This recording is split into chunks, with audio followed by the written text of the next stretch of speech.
Okay, we'll move on to reports, monthly operations report.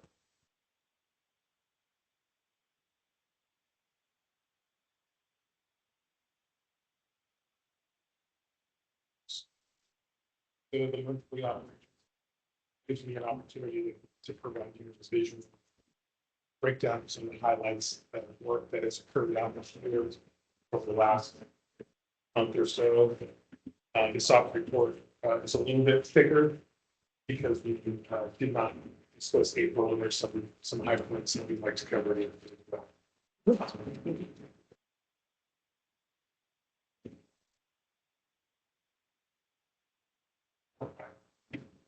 Okay.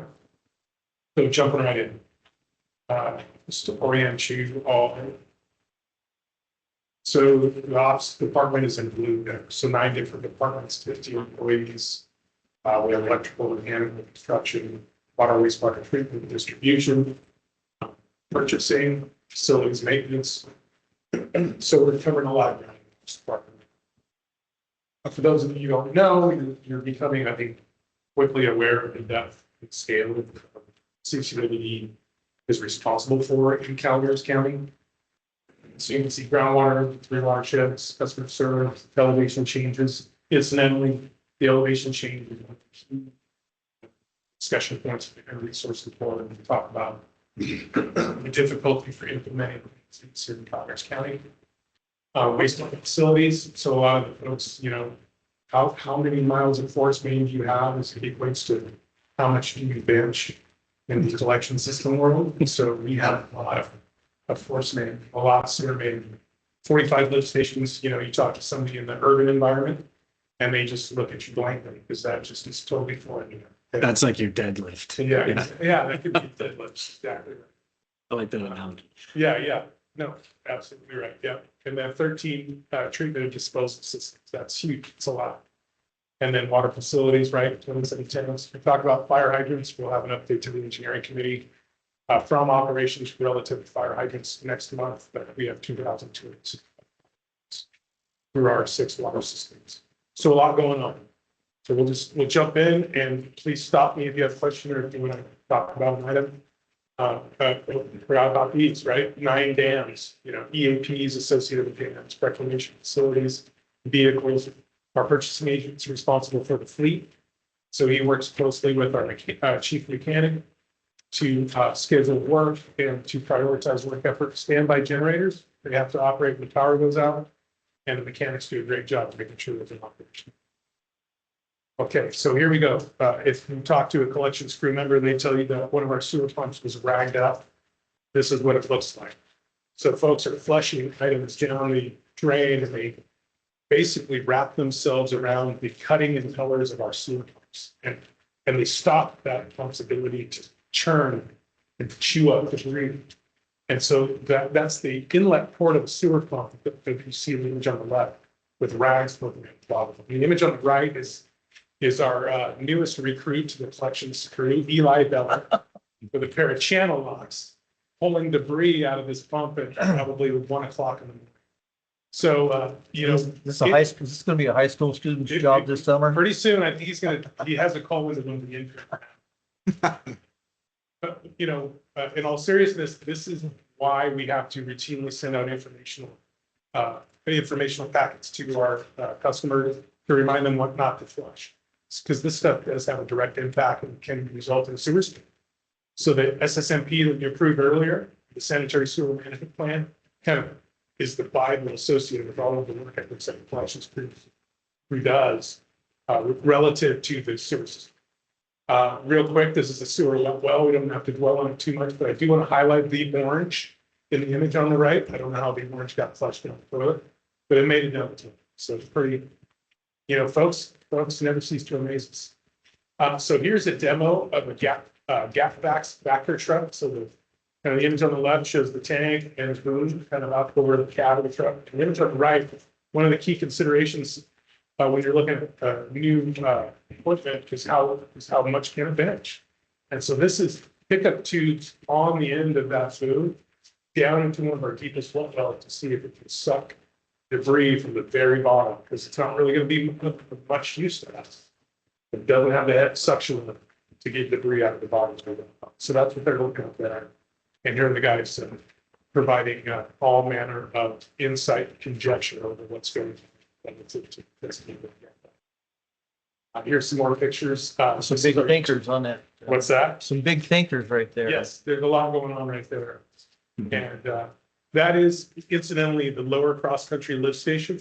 So that takes all the sewage from Poker Flats, Connor Estates, Peninsula Estates, all the way down to Burns Ferry, deposits it in the lower cross-country. And then from there, we pump it cross-country into a sewer force main up to upper cross-country before ultimately shooting it over to our Copper Cove wastewater treatment plant. So this is a key lift station for the community of Copper Cove.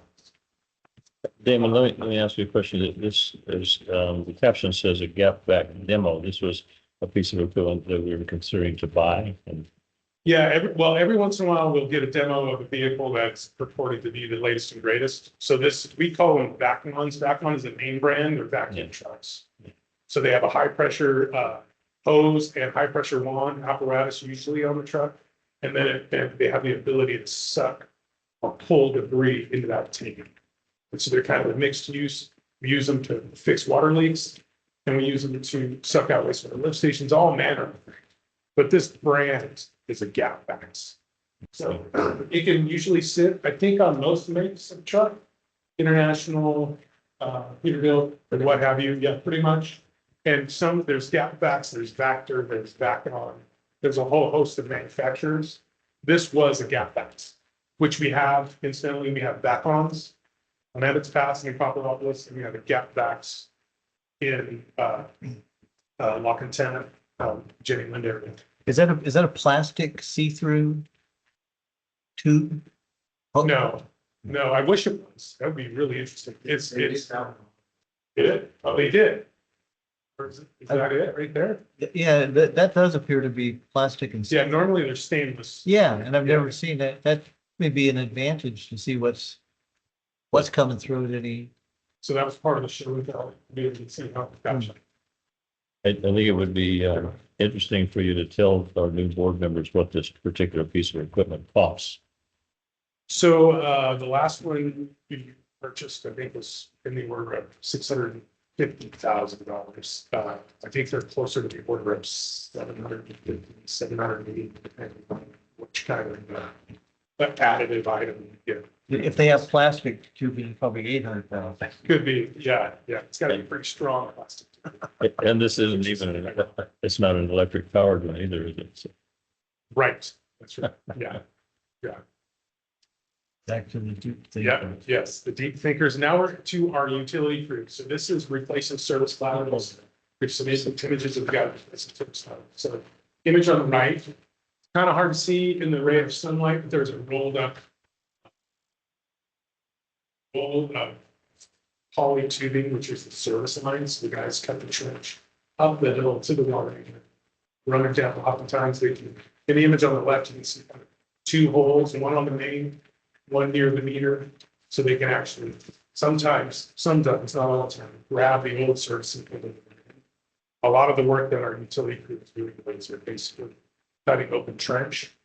And they'll do like 10 services at a time, install the new service, and they'll cut them all over to the new service all in the day. So there'll be a one-day shutdown for all those residents.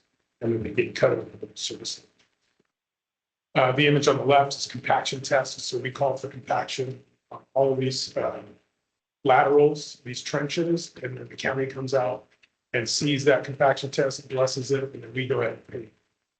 So the utility crew hard work. Here's a construction crew. We have approximately 24 2-inch water mains in the cul-de-sacs and Rancho Calaveras. They're all made of Bluebell. Bluebell is really thin, take a picture of baseball. They blow up all the time. So our crews have been earnestly replacing those. And these are some images of cutting the trench, running the line. Image on the right, capping the old line, make sure that no debris gets in there while they're doing. And this is two images, one overlaid on the other, but you can kind of see how good a job our folks do in putting in cutback and then also cleaning up the. Hats off to those guys. A lot of fire hydrant work happened the past couple of months. Kind of hard to see from the TV, but in the image on the left, you can see there's kind of, this is a pretty aged connection set and shoe for this fire hydrant, and then the sanitary apron is kind of rough. So from left to right, that's the kind of the before and after for a hydrant replacement. And then here's another one, a hydrant replacement on Newton Road. Obviously, this hydrant on the left, this is like while they're working to dismantle and repair, it has that, you can see the ring on one of the outlet connections on the hydrant on the left, and that's an out service. So we're putting hydrants back into service as much as we can throughout all of our service areas. Here's a valve replacement, so you can see how much small sections of pipe have to be cut out. In the image on the left, that's old AC pipe that'll get wrapped and put in a dumpster. And the image on the right is the new valve on the cedar. All right, here's another hydrant replacement. This sanitary aprons look really nice. That looks great. That's out to the guys. Here's some mechanics. So we have biosolids basins that we haul down to Sassoon to dump. So we at 4 of our wastewater facilities, we press all the biosolids, get all the liquid out, and recycle and treat the liquid. And we send the solids down to a landfill. We're actually talking with the county about resuming. Some years ago, I'm sure all of you are aware, we used to be able to dispose of biosolids into the landfill. We're in negotiation. Driving down to Sassoon and cutting it's not cheap. And so what happens to these bins is that they erode over time. There's a lot of mineral content and gases in that debris that erodes the metal. So our mechanics plated the bottom and then welded it up and coated it, bring some acid like goodness. Yeah. Hey, Don, talk about trucking solids. When at some point we won't have to truck our solids from West Point. We'll be using them on site. Is there a beneficial use to get the rest of our solids up there? I mean, as opposed to Sassoon, it's obviously, and I don't even know, Rock Creek it might even be less expensive and provide some sort of an end product that may be beneficial to us. Is that? That's absolutely right. It's a great question. So we've estimated that if there's potential for a biomass facility to be constructed next to the West Point wastewater treatment plant. And it will take woody biomass, siphon up hydrogen, make electricity, potentially provide electricity to our waste treatment facility. And we have the opportunity to provide treated wastewater effluent to cool their process. So this synergistic relationship between energy creation and water and wastewater treatment is going to happen here in Calaveras County. One opportunity we do have is to take all of our biosolids truck them up to this point and sprinkle them on top of the wood chips. It's almost like a magic ship, right? And that would equate to less than 1% of the fuel that project could use for energy development. So a couple of things to consider: Air Resources Board, Calaveras County, emissions. What does that look like if you're going to sequester hydrogen off of biosolids? So that's a challenge we'll have to work through and better understand. But there's also the potential benefit, which is constituents of concern inactivation, PFAS, PFOAs. Can you put a potentially existing biosolids through human waste? People are ingesting these. So can we sequester those forever chemicals in this process and take them basically out of the commission? So there are a couple studies. The Bioenergy Association of California is investigating that. There's a green energy hydrogen group that's also looking into that, but Lawrence Livermore Lab is actually looking. So there's a lot of options here in the future for biosolids for system. Sure. So regarding the county, is it just a function of how much dollars it costs us to put in there, or is there anything bad in there that we can put in the landfill?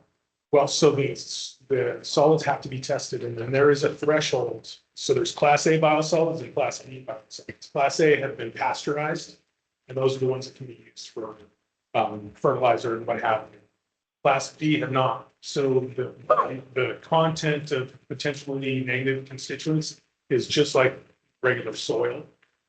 So it's not so much of a health concern, but there are metals and other minerals that have to be analyzed And then if they are above the threshold, you can't dispose of those solids, plastic solids. Doesn't So we it might matter apply with that. dryness? What's that? It hasn't a problem then if you can get dry now? Well, that was one of the topics in the past. There were a whole host of different issues. And so we haven't been able to kind of dive into the details as of yet. But I'm curious to understand what the concern would be. Because it's great cover for Suisun. I mean, Sure. they're bringing it in. All. I mean, I know the county's searching hard and low for dollars for irrigated waste management, so seems like a good time. Right, exactly. The Director of Public Works years and years ago was Rob Houghton. And he was a very strong advocate for using that material. He has a consulting company. It's kind of, have you ever heard of his name? It might be worthwhile Yeah. reaching out to him. It's called Veras, Veras Enterprises, Veras Consulting. Houghton, Rob. Okay. Great guy. Got it. Some more illustrations of the mechanics at work. So there's a roof hatch at the Jalen water plant. So periodically our folks have to get up on the roof. Mechanics built a safety rail for the roof hatch. And then so they fabbed it up and then brought it up there and bolted it to the roof. Looks great.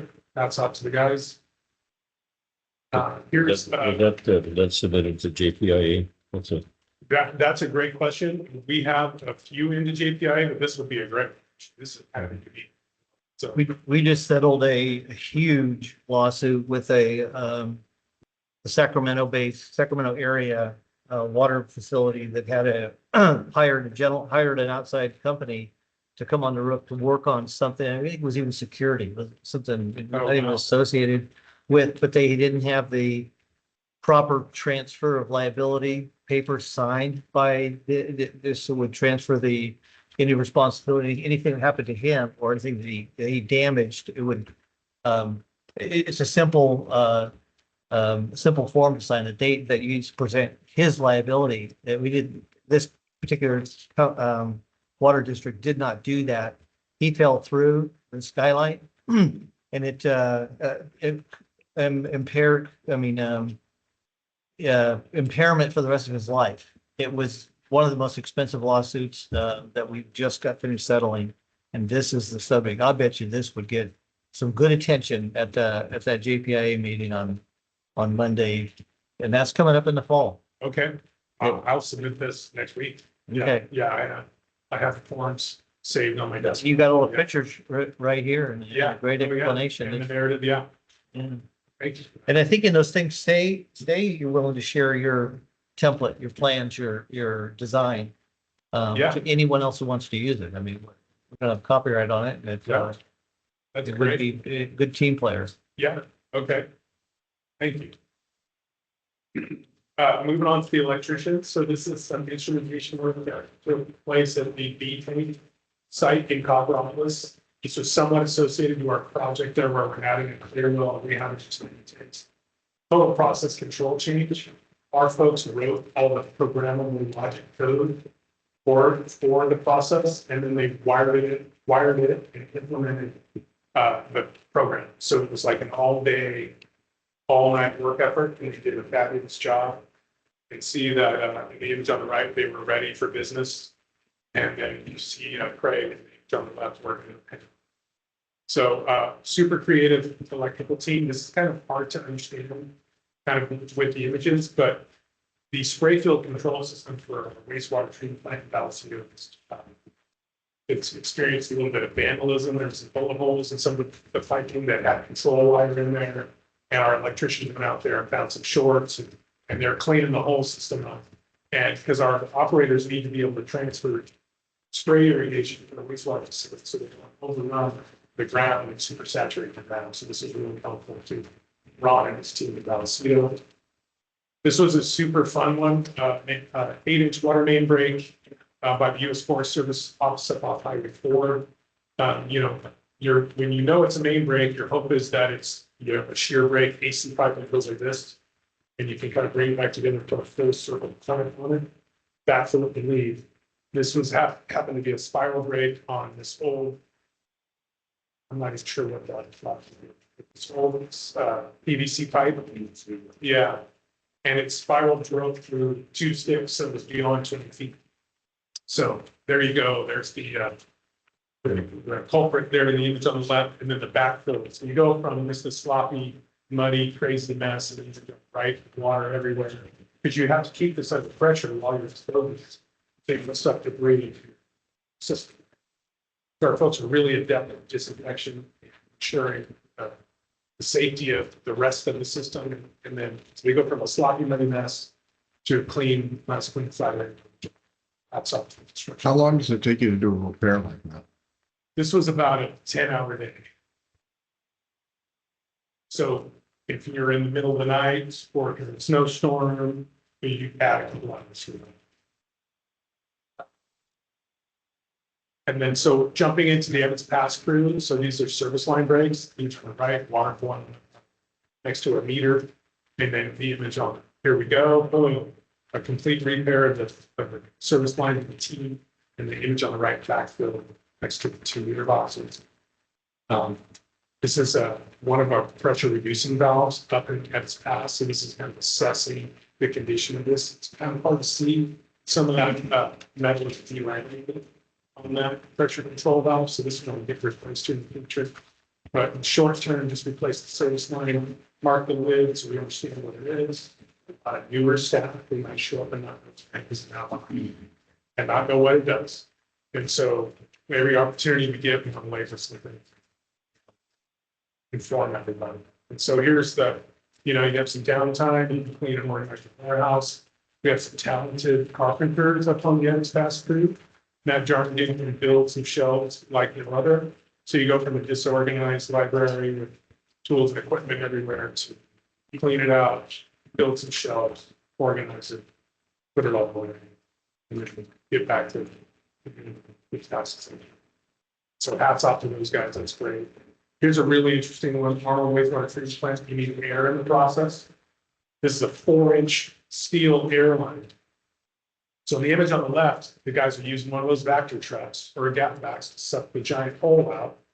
And then you can kind of see the top of that valve apparatus, so you can have a wall spraying air, spraying water. And the image on the left, you go to the right, and that's what they exposed this rusted out air line. So we are developing a plan for replacement and on a wastewater treatment plant rehabilitation project. But in the meantime, plan on helping to put back in business. Here's mutual assistance for UWPA. They had a penstock drain valve fail on them, and all this in a panic. This actually caused quite a disruption to the whole community down there in terms of volume of water and pressure. And so we brought her back on over and exposed this apparatus that you see in the image on the right for the unit to do, so then they can take it out of service to cut it out of the system. This is the one they just wrote a thank you note for, right? Yeah. On the phone with Joel, can't remember what the deal was, but he was told that all our guys are in the parking lot. Yeah. At that At moment. that action time. Yeah. That's great. Yeah. Some of those guys were in here today. Damon, if you go back to that picture that shows the horizontal hole in that air line, and there's some significant corrosion on that metal pipe. Right. Is there a possibility of putting some sacrificial metals in place on these pipes when you put them in the ground so that this cathode you replace the cathode instead of the pipe? It's a great question, and that does happen on our project if we're using metals. Yeah, and moving forward, if we're going to drop steel here from the ground, we're going to actually absolutely protect. Okay. Yep. Do new market materials make a big, like epoxy coated pipes, things like that? Or is that gonna, and you're replacing that entire line, I think? Yeah, that line will be replaced. I'm not sure what we specified for airline nowadays, but it could be an epoxy-coated, like Ocal type conduit, almost like an airline. It's like a 50 I'm not completely sure. A lot of times Schedule 80 does the job just great. Yeah. And it has, as no glue, it's not going to corrode, so I would anticipate it's going to be some sort of insulated type plastic that's, incidentally, this chunk of whatever it is on the right was riveted steel and then welded and then pushed down and welded into another piece of steel. Circa, I want to say there was 8 automotive valves from the late 1800s. So quite the deal. I want to illustrate kind of Who put our it in the guys. ground? Miners. It's all I'm still. it's the Yeah. miners. So a bunch of miners got Wow. together. No, I'm sure there's, So that's just something they found while they're excavating. yeah, because they knew there was, obviously they had a penstock drain valve, Mhm. but there are actually 2 penstock drain valves plumbed together in series. And then the other one, there was absolutely no way to get to the operating, no need to consistent. So our guys kept building, digging this hole with our machine and getting deeper and deeper. And then there was a concern of, cave-in, so you put shoring in and nobody's getting it. We're just excavating. And then we find 2 and they were like, oh my gosh, there's 2. So it's kind of like that is. This one's up in West Point. This is a testament to our folks, and a lot of our guys have this ability. They can listen to a water leak and really pretty much pinpoint it in the asphalt. And then when they jackhammer it open, boom. So the image on the left, you see the 2 full circle repair clamps. And so 2x2 hole, water could have been going everywhere, but they ran exposed the line in a 2x2 hole and used the whacker to, in fact, the cut back. They Cleaning- don't use their rods to find these. Sometimes, depends on which crew you're gonna talk to that day. You might get some culturally different answers, depending on which crew you're gonna use some rod, or are they gonna be copper, or are they gonna be wood, or. Twigs. I swear by that. Here's an interesting one. You got a clean pump screen at the wastewater lift station in West, and you definitely have to clean that. So you get some issues. So the image on the left here, that kind of that whitish stuff on the screen before it gets cleaned up, that's grease. That just, gets cold and congeals on that screen. Resolving a customer issue. So this is somebody who had some issue with, they weren't sure about what their pressure was and they thought we might have an issue. So you go out, take the meter off and you put a pressure gauge on there and you illustrate to them, give them acceptable pressure and then go about your business. Stop construction in West Point, putting up that new building's going up. It's up now. So these are pictures from April. It's beautiful. They did a wonderful job. KW Emerson, hats off to them. We're kind of made whole up there. Here we take a lot of advantage of Vallecito fire crews. So here they are cleaning up areas all throughout the county. These happen to be over in Vallecito. Hats off to them. Here's what tuberculation looks like. So this was a valve cut out of the ground with Jenny Lynn. The image on the left is the kind of the valve itself, kind of halfway in the pipe, as you can see, covered with tubercles, tuberculation, little rusty balls, that corrosion. So this is a hydrant rebuild. Just go through the process really quickly. Hopefully I can pretend to animate it. So you're going to take the top off, you're going to pull the whole stem and seat out from the hydrant. There you go, leaning up against the truck. And then you're going to replace all those gaskets in the image on the right in that brass apparatus. And then there you go. Here's some of the kind of the burring on the seats there that were taken off of that stem. And you're going to put new stuff on. Here we go with all the new stuff. You're going to make it look like that, nice and shiny new. You're going to slap it back into the fire hydrant and flush. Put that thing back in service. So this is happening. Here's another one. Look at the tuberculation on the end of that. See, Tuberculation is primarily from corrosive water or dissimilar metals, or who knows? so it can be all of the above. So you can actually have kind of a burr or an exposed area on a piece of metal, and the naturally occurring iron manganese bacteria also cause tuberculation. So that's generally what we see in our service areas. It's the naturally occurring minerals are going to get in there and find out. And then set up shop. The other one looks like lizard like mussels. Yeah, don't say that. We don't And charge, here you go, another seat. This is a different make, but you can see kind of the before and after. And so our folks are able to extend the life of this fire. we have an opportunity to charge extra for the minerals that we're supplying. Right, yes, there could be, Supplements. yeah, something, it could be, we could do a primer on what minerals are good for what, consumer confidence. But I don't know if we can go over too well. That, Still bragging about it. the But a lot of manganese. Yeah. the picture that you started off with, is that rag getting ragged up in that grinding pump. And that either looks like a pillowcase or a bed sheet. How do you flush something like that down the toilet?